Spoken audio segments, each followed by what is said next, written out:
This is episode 105 of the Trauma Coaching for Latter-day Saints podcast, Gratitude and Trauma. I'm your host, Anita Bremer. I'm a Latter-day Saint mom with a history of trauma. I use my own life experience and spiritual gifts, as well as mindset and somatic tools to help you trade ashes for beauty and end generational trauma. Let's talk about what it takes to truly heal and find lasting joy from the perspective of your nervous systems.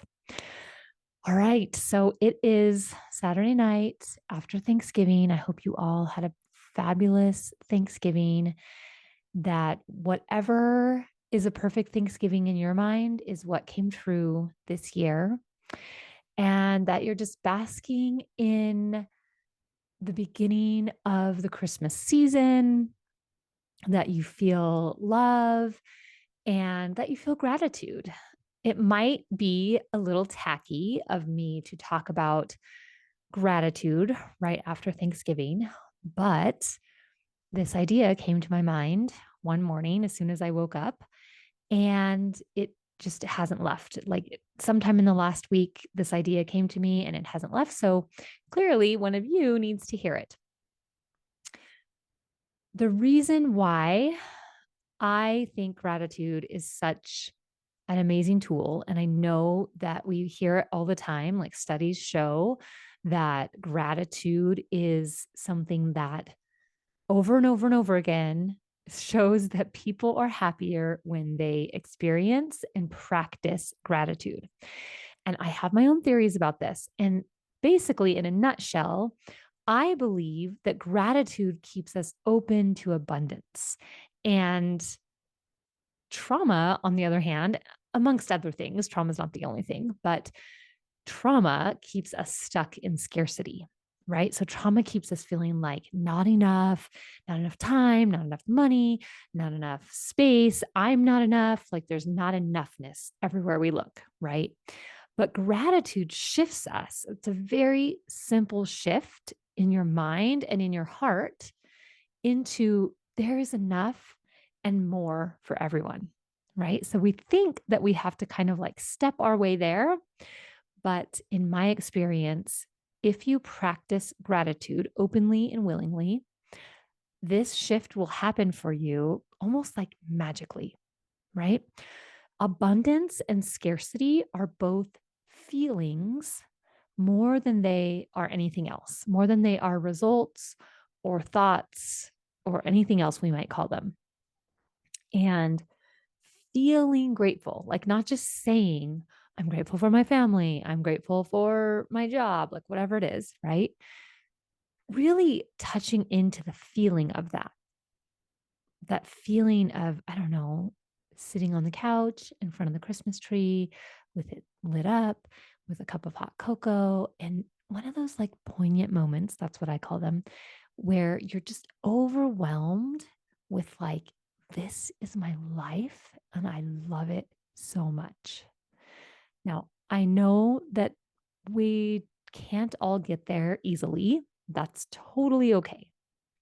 Okay. I just want to kind of plant this seed in your mind about gratitude as a practice and as an action that you can actually do. And maybe at first you need to do it without really meaning it, right? But the more we can feel into it, the more I think it just sort of magically transports us from not enoughness to overwhelming love. Just this one simple thing, right? Time for a story. So, if you've listened to any of my back episodes, like episodes 1 through around 50, 55, you've heard some of my life story. And I have often pondered about why I quote unquote turned out so well. I mean, I think I did. Maybe you don't think I did, but I think my life is fantastic. I have an amazing husband who loves me and we work really well together. I have kids who are smart and healthy and for the most part don't bug me too much. I've got a house, a roof over my head that is warm and that it has been a constant in my life the past 16 years. I have cars that start when I now push a button. Like, whose life is this? You can push a button and your car starts. I have faith in God and a community that I know I can turn to. I have so much. I have an education, a deep education, right? And I just have so much that so many people in the world don't have that I probably take for granted on a daily basis, right?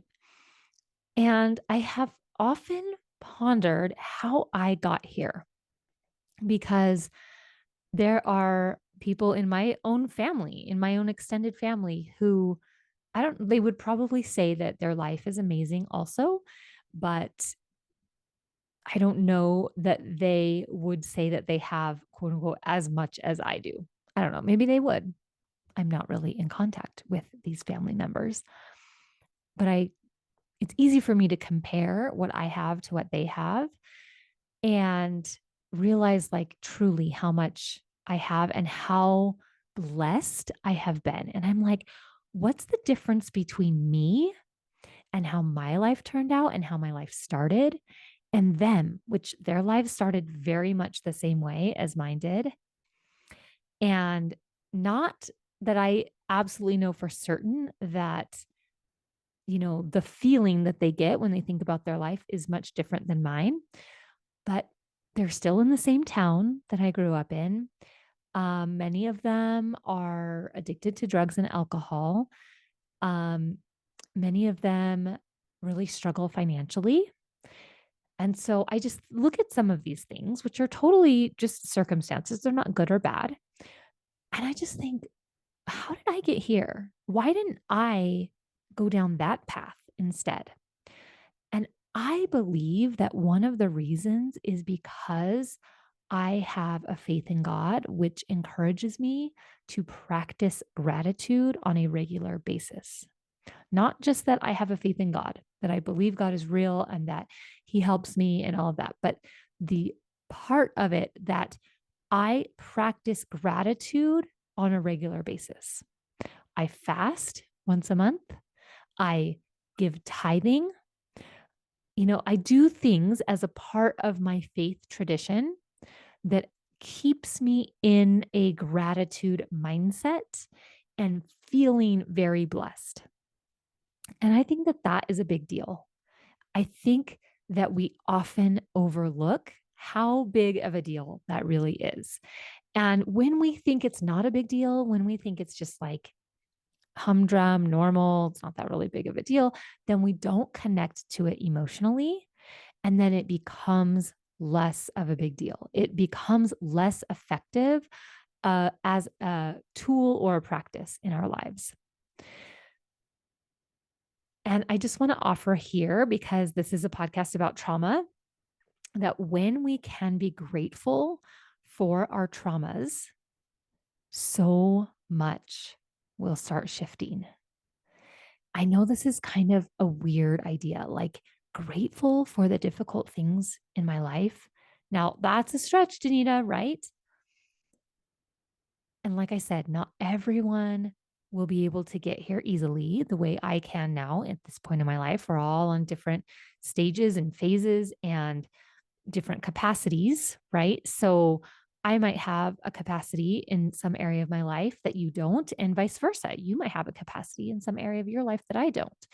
So don't, I really don't want you to take this as a reason to like shame yourself or tell yourself that like you should be further along or anything like that. That is not what I'm saying here. I'm more saying that if it's possible for me, it's possible for you. And it's okay that you're not here yet.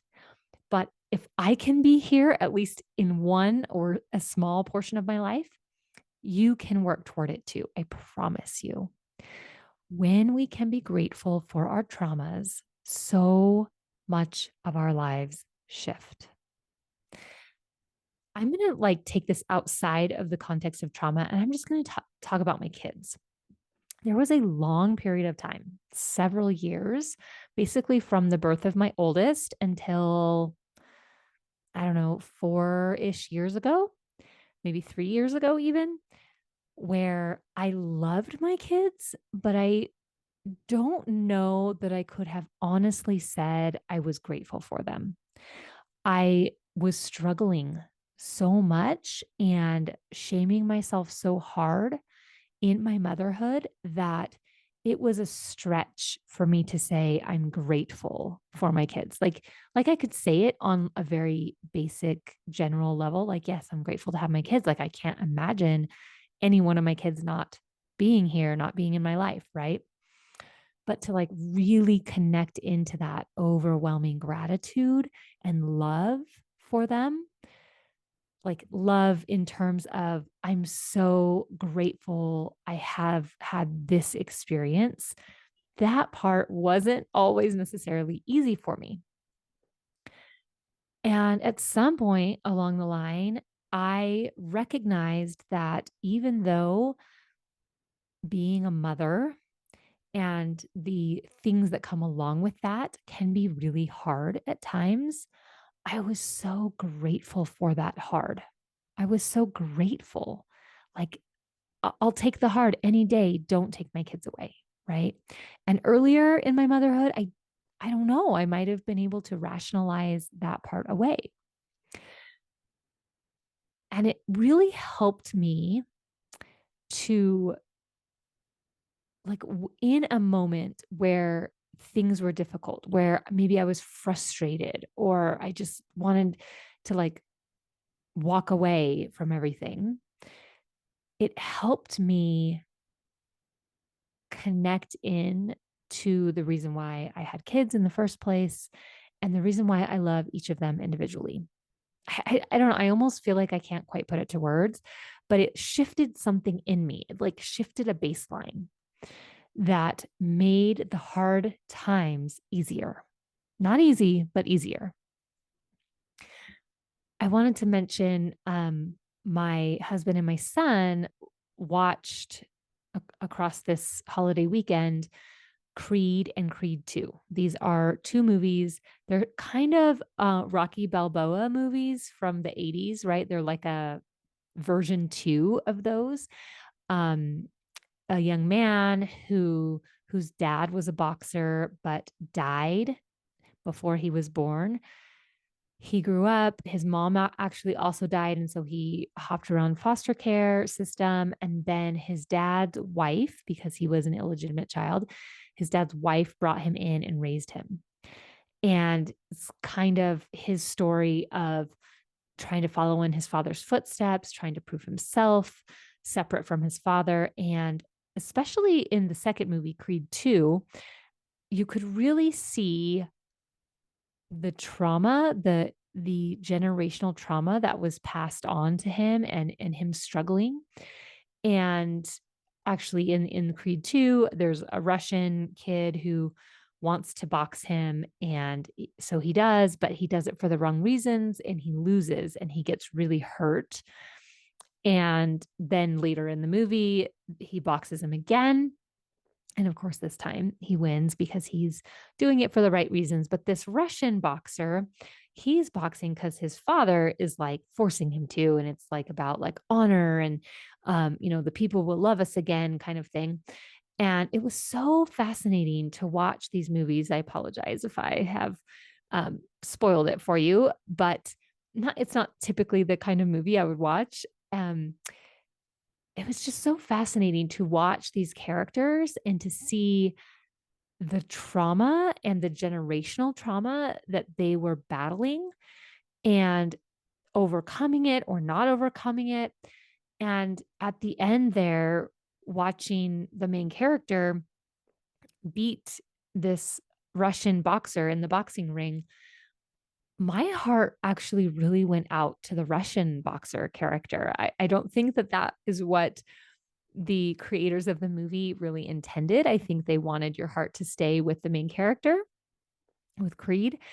But I was just like, oh my gosh, like my heart, like I just feel so much compassion for both of the characters, really, but especially for that Russian character, because there's this part of the scene where he gets knocked down and then he stands up and he looks over and his mother has left. And his mother left his father when his father lost a boxing match.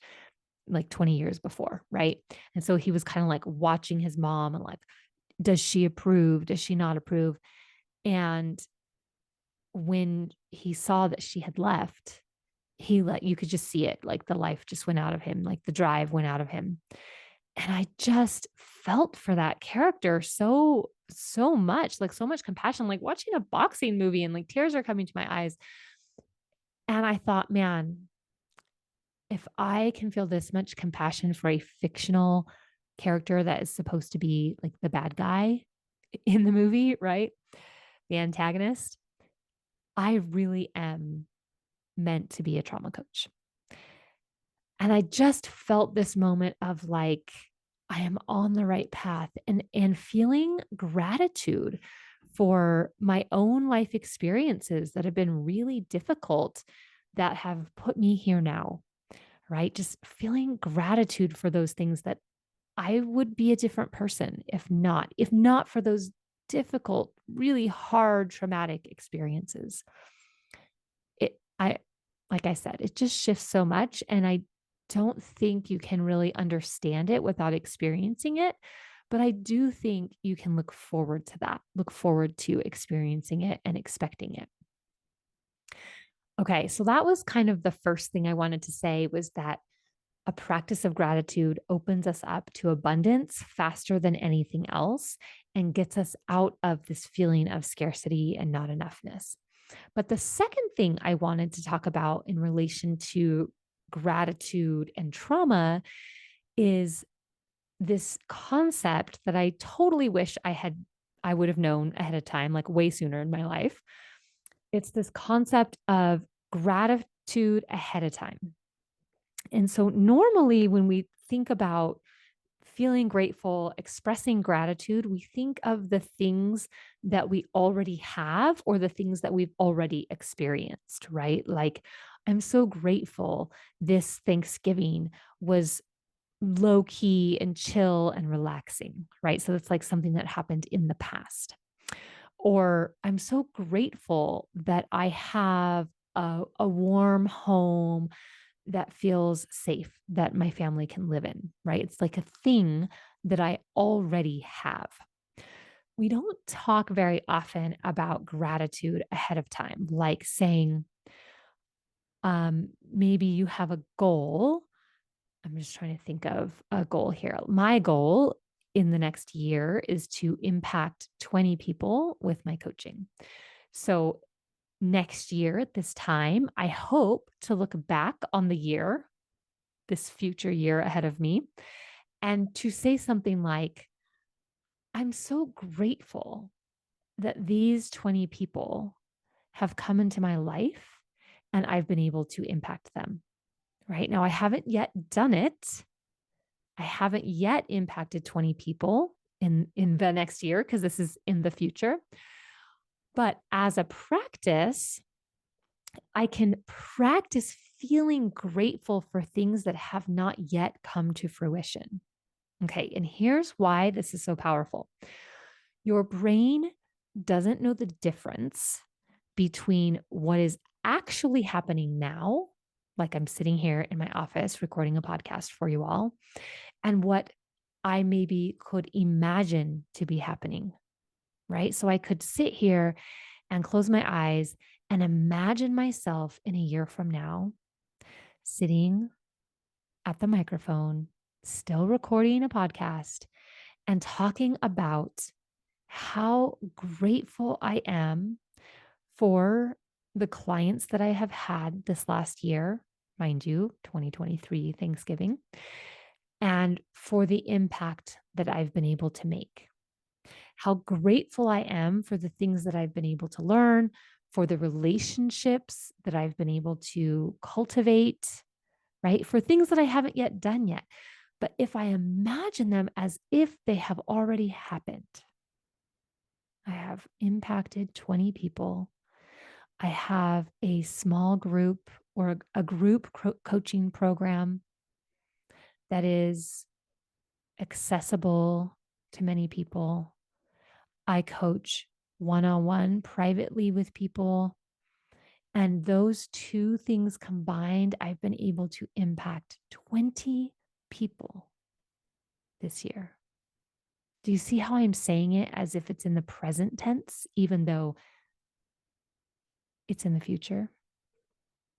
Because my brain doesn't know the difference between something that is actually physically happening now and something that I'm imagining to be happening now, right?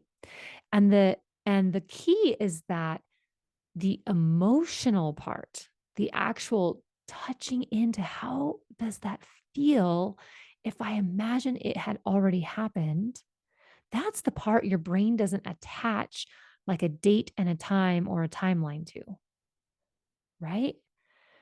Our brains are amazing. So when we practice gratitude ahead of time and when we really feel it, our brain thinks we already have it. And it helps us adjust our identity faster as the person that has already created that thing. It literally brings the thing or the experience to us faster because we are kind of short circuiting becoming who we have to be in order to create that thing. We're short circuiting it. We're overlooking all of the obstacles we had to overcome and all the the problems we had to solve and all the conversations that we had to have or whatever is going to go into it, right? If you want to buy a house in a year, you're going to have to save up a certain amount of money. You're going to have to meet with a mortgage broker. You're going to have to look at a bunch of houses. You're going to have to go see them. You're going to have, there's like steps to take, right? They're not all obstacles, but there are steps to take. And so you're sort of overlooking all of that and you're jumping straight to the part where you've already bought the house. It's already yours. You have it and you're so grateful, right? You've already become that person who has bought a house. Do you see what I'm saying? That's why I think practicing gratitude ahead of time, even when your brain says this is silly, I don't actually have this yet, it's like you're practicing becoming that person who does have it or who has experienced it. And that is powerful. Now, for many years, I heard coaches and mentors talk about this concept and I would try it, but it was just so fuzzy. It was so like out of my reach. And as I've been thinking about this concept and bringing it to the podcast, I've been thinking that I think trauma plays a role there. I think that if it's hard for us to imagine our future, especially in detail, specific things, then there might be some kind of emotional blocks, right? Because it's really hard to imagine yourself being happy or joyful or grateful when you're in the moment, you're angry or sad or hopeless or confused, right?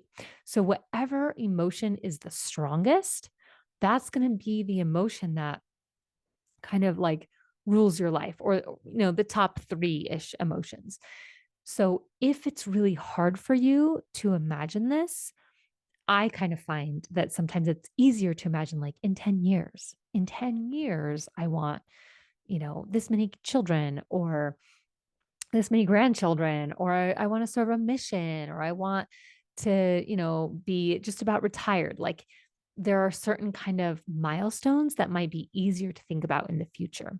I find it much more difficult to think about things you want to create in your life in the shorter term, in the like next couple months to year-ish timeframe. If we think about tomorrow, right? Tomorrow, I want to create. I'm doing a workshop for a coach mentor of mine. I'm going to go to church. I'm going to host dinner for my friend and her two kids. And I want to create some fun and some relaxation. I want to connect with my college kid, right? Like that's pretty clear. Tomorrow's pretty clear, or this week is pretty clear because I can just go to my calendar and be like, what do I have planned, right? And 10 years from now, or maybe 5 years from now, pretty clear too, because I can kind of dream and not be attached to something. But in 2 months or 6 months or 12 months, that's the time frame that is really hard for me. And it's because my brain goes, well, it's close enough that, like, how are we going to do it? But it's far enough that, like, a lot could change. I don't know how much could change, right? So I just want to kind of speak to that for a moment, that if you find this difficult, I also find this difficult, and I think it's supposed to be difficult. And part of this is deciding, who do I want to become and what do I want to create? And sometimes that's kind of scary, because then we tell ourselves that we can't change it and we have to commit to it and all of that. But I use it just like a grand experiment, and I can change it anytime I want.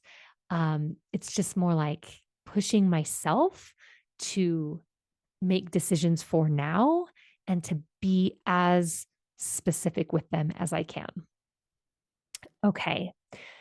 I think that's enough for now. And of course, always you are too. Journal questions. So I'm going to keep it simple today. The journal questions are: what about your trauma, or if you don't feel like you have trauma, what about your difficult experiences are you grateful for and why?